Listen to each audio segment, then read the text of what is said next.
ಬೆಳಿಗ್ಗೆ ಎದ್ದು ನೋಡಿದ್ರೆ ಟೈಮ್ ಆಗಿತ್ತು. ಟೀ ಕುಡಿಯ ಅಂತ ಲೋಟ ತಗೊಂಡ್ರೆ ಟೀ ಆಗ್ಲೇ ಕುಡಿದ್ಬಿಟ್ಟಿದ್ರು. ನಾನೇ ಕುಡಿದ್ಬಿಟ್ಟಿದ್ದೆ. ಅದೆಲ್ಲ ಮುಗಿಸ್ಕೊಂಡು ಬೆಳಿಗ್ಗೆ ಬಂದು ಡೀಸೆಲ್ ಹಾಕ್ಸ್ಬೇಕಾಯ್ತು ನಮ್ಮ ಟ್ರಕ್ಗೆ.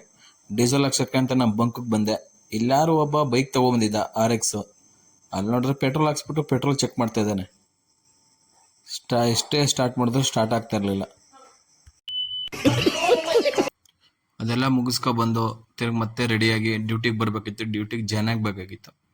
ಹಂಗೇನು ಮಿರರ್ ಮುಂದೆಗಡೆ ನಿಂತ್ಕೊಂಡು ಪೋಸ್ ತಗೊಂಡು ಡ್ಯೂಟಿಗೆ ಬಂದೆ. ನಮ್ಮ ಗಾಡೀಲಿ ಬಂದು ಮತ್ತೆ ನಮ್ಮ ಗಾಡಿ ಗ್ಯಾರೇಜಿಗೆ ಬಂದಿತ್ತು. ಸ್ವಲ್ಪ ಪಂಪ್ ಪ್ರಾಬ್ಲಮ್ ಇತ್ತು. ಅದಕ್ಕೆ ಸ್ವಲ್ಪ ಚೆಕಪ್ಗೆ ಕರ್ಕೊಂಬಂದಿದ್ದೆ ಆಸ್ಪತ್ರೆಗೆ. ಅದೆಲ್ಲ ಮುಗಿಸ್ಕೊಂಡು ಇನ್ನೊಂದು ಗಾಡಿದು ವೀಲ್ ಬೋಟ್ ಎಲ್ಲ ಕಟ್ಟಾಗ್ಬಿಟ್ಟಿದ್ದ ಒಂದು 8. ಹಂಗೆ ಮೆಕ್ಯಾನಿಕ್ ಕರ್ಕೊಂಡು ಬಂದು ವೀಲ್ ಬೋಟ್ ಎಲ್ಲ ಓಡಿಸ್ದೆ. ಗಾಡಿ ಓಡಿಸ್ಬೇಕಾದ್ರೆ ವೀಲ್ ಬೋಟ್ ಎಲ್ಲ ಟೈಟ್ ಇದೆಯಾ ಅಂತ ನೋಡ್ಕೊಂಡು ಗಾಡಿ ಓಡಿಸಿ. ರೋಡಲ್ಲಿ ಹೋಗ್ಬೇಕಾದ್ರೆ ಹೆಚ್ಚು ಕಮ್ಮಿ ಆದ್ರೆ ಯಾರು ಬರಲ್ಲ. ನಿಮ್ಮ ಸಾವಿಗೆ ನೀವೇ ಜವಾಬ್ದಾರಿ. ನನ್ನ ತಮ್ಮನ ಸ್ಕೂಲಿಂದ ಕರ್ಕೊಂಬರ್ಬೇಕಾಯ್ತು ಮನೆಗೆ.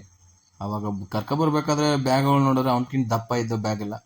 ಹಂಗೆ ಈ ಕಡೆ ಕ್ಯಾಮ್ರಾ ತೆಗೆದು ನೋಡಿದ್ರೆ ಆ ಕಡೆಗೆ ತಿರ್ಕೊಬಿಟ್ಟ ಬೇಡ ಅಂತ. ಅದೆಲ್ಲ ಡ್ಯೂಟಿ ಮುಗಿಸ್ಕೊಂಡು ತಿರ್ಗಿ ಮತ್ತೆ ನಮ್ಮ ಆಫೀಸಿಗೆ ಬಂದೆ. ಬರ್ಬೇಕಾದ್ರೆ ಈಗ ಆ ಕಡೆ ಈ ಕಡೆ ಎಲ್ಲ ಲೈಟ್ ಎಲ್ಲ ಹೊರಿತಿದ್ದ. ಅದು ಗೊತ್ತಿದ್ರೆ ಕಮೆಂಟ್ ಹಾಕಿ. ಜನ್ಮಕ್ಕೆ ಹೋಗೋ. ವಿಡಿಯೋ ಇಷ್ಟ ಇದ್ರೆ ಫಾಲೋ ಮಾಡಿ, ಶೇರ್ ಮಾಡಿ. ನೆಕ್ಸ್ಟ್ ವಿಡಿಯೋಗೆ ಕಾಯ್ತಾ ಇರಿ.